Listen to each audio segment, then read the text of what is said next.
Hello Boopathi ராஜா, எப்படி இருக்கீங்க? நல்லா இருக்கீங்களா? சாரி, நான் உங்களை பார்த்து ரொம்ப நாள் ஆச்சு இல்லையா? தப்பாக நினைக்காதீங்க, நான் கொஞ்சம் பிஸி, எனக்கு கொஞ்சம் ஞாபகம் வருது.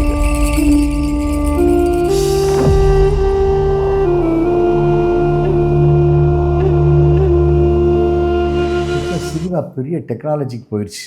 அது இதுனாகி ஒரு ஸ்டாண்டர்டு டேக்கிங்ஸு, மேக்கிங்ஸு, ஃபைட்டு, கிராண்டியர், மிகப்பெரிய பிரம்மாண்டத்துக்கு போயிட்டாங்க. இங்கே காமெடிக்கு கூட நேரம் இல்லை பார்ப்பதற்கு. இப்போ ஒரு விஜய் இப்போ படம் வந்ததுன்னா ஜனநாயகத்தில் காமெடி இருக்குமா? இருக்காது. பட் அந்த தேட்டரில் ஆடியன்ஸ் எவ்வளோ நிற்கப்பான்? ஜெய் நிற்க போகிறான். அப்போ அவனுக்கு அதெல்லாம் தேவையில்லை. ஒன் மேன் ஷோ பார்க்க முடிவு எடுத்துட்டு அவன் பேசினா போதும், அவன் காமெடி பண்ணால் போதும், அவன் பாட்டு பாடினா போதும், அவன் டான்ஸ் ஆடினா போதுங்கிற முடிவு வந்துட்டான். நம்ம ஒரு திருடர் கூட்டத்தில் 10 வயசில் போய் சேர்ந்தோம்னா நம்ம பெரிய திருடனாக இருக்கும், தலை சிறந்த திருடன்.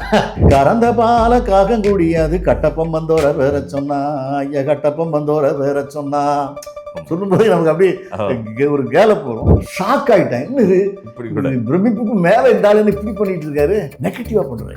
அம்மாவை திட்டுறாரு, தியேட்டர்ல கிளாப். பொண்டாட்டி திட்டுறாரு, தியேட்டர்ல கிளாப். ஃப்ரெண்டை திட்டுறாரு, கிளாப். நெகட்டிவ் பேசி கிளாப் வாங்குறாரு. இது ஒரு புதுசா இருக்கா இவரு? இது கூட சார் நான் என்ன நினைக்கிறேன்னா, இது காலத்தின் கட்டாயம் தான். ஆகஸ்ட் மாதம் வரைக்கும் ஒருத்தன் உலகத்துக்கு தெரியாமல் இருக்கிறான், அவன் என்ன முட்டாள். அப்புறம் செப்டம்பருக்கு அப்புறம் பிரகாசமாகறான், அவன் என்ன பெரிய அறிவாளி ஆகிட்டானா? அது இல்லை. ஒவ்வொருத்தருக்கும் அவருடைய காலகட்டங்கள் வரும்போது அவர்கள் சொல்லுகிற சாதாரண விஷயம் கூட பிரமாதமாக பேசப்படுது. சினிமாக்காரர்களெல்லாம் தெய்வத்துக்கு சமமானவர்களே என்று எண்ணி ஏமாந்து கொண்டிருக்கிறீர்கள். நாங்களெல்லாம் யார் தெரியுமா? பக்கா ஃப்ராட். நாங்கள் வாங்குகிற பணத்தில் வரி கட்டுவதில்லை. ஒருத்தன் கூட யோக்கியம் கிடையாது. பொம்பளங்களை காதலிச்சு பிள்ளைங்களுடைய படிப்பெல்லாம் கெடுத்து கொண்டிருக்கிறார். சின்ன பசங்களுக்கு சண்டை போட்டு கத்தி சண்டை, அந்த சண்டை போட்டு அவர் ஒரு வீரனாக காண்பித்து ஏமாற்றி கொண்டு சமுதாய பண்பாட்டை, கலாச்சாரத்தை சீரழித்துக் கொண்டிருப்பதுதான் நாங்கள். அவங்க ஒன்றால் அந்த கார்ட்ஸ் ஆடுறது, வைக்கிறது, அதுலலாம் கலைஞருவங்கெல்லாம் ஒரு நல்ல ஃப்ரெண்டு. டெய்லி போவாங்க கலைஞரை பார்க்க. வாழ்க்கையில் அந்த மாதிரி ஆட்களை பார்க்க முடியாது, பார்க்கறது வேறு. இனிமேலும் பார்க்க முடியாது. ஏன்னா எல்லாத்துக்குள்ளேயும் ஒரு பயம் இருக்கும்ல. அவருக்கு பயம்னா என்னதுன்னே தெரியாது. எதாக இருந்தாலும் ஓப்பன் டாக்கு தான். பெண்கள் தான் அவர் கணக்கே கிடையாது இல்லையா? ஒரு பெண்ணிடம் அவர் இன்னைக்கு போய் தங்க போறாரு அப்படின்னா கூட மனைவிட்ட சொல்லிட்டு போவார். எதை செய்தாலும் முழுமையாக ஆழமாக ஃபுல்ஃபில் பண்ணுவார். சிகரெட்னா இப்படி, ட்ரிங்க்ஸ் சாப்பிட்டா அப்படி, உணவு சாப்பிட்டா அப்படி, நடிச்சா ஃபுல்லா, எல்லாமே குறையே கிடையாதுங்க. சிகரெட் அடிப்பார் பாருங்க, எங்க பாருங்க, அடிச்சாரு வைங்களேன், 3 வாட்டி அடிப்பார், சிகரெட் முடிஞ்சிடும். அவர் வாழ்க்கையிலையும் அவர் தாத்தாவோ எவ்வளோ ஒருத்தன் அந்த மாதிரி வெட்டு 1 துண்டு 2ன்னு பேசுகிற ஒரு கேரக்டராக வாழ்ந்துருக்கணும். அந்த ஜீன் இவருக்கு இல்லைன்னா இப்படியெல்லாம்.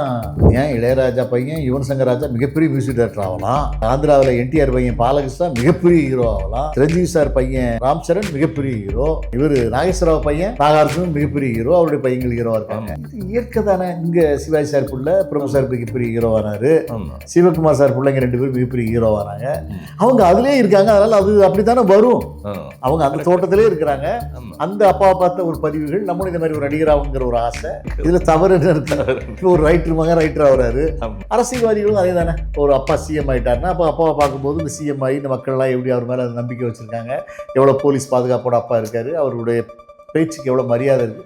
நாமளும் இதே போல ஆகணும், இதே மாதிரி மக்களுக்கு நல்லது செய்யணும் நினைக்கட்டுமே. தப்புன்னு இருக்கு. இதை போய் பாரிஸ் அரசியல் அது இது எனக்கு அதில் உடன்பாடே கிடையாது. இந்த 2 நாள்லடா தமிழ்நாடே அல்லோல படப்போகுது. என்னென்னு சொல்றீங்க? ஏன்னா அதெல்லாம் சஸ்பென்ஸ். 2 நாள் ஊரு குய்யோ கும்மோன்னு எல்லாம் கத்த போறாங்க. வர்ற கத்துறீங்க, நீங்க சேர்ந்து கத்துவீங்க.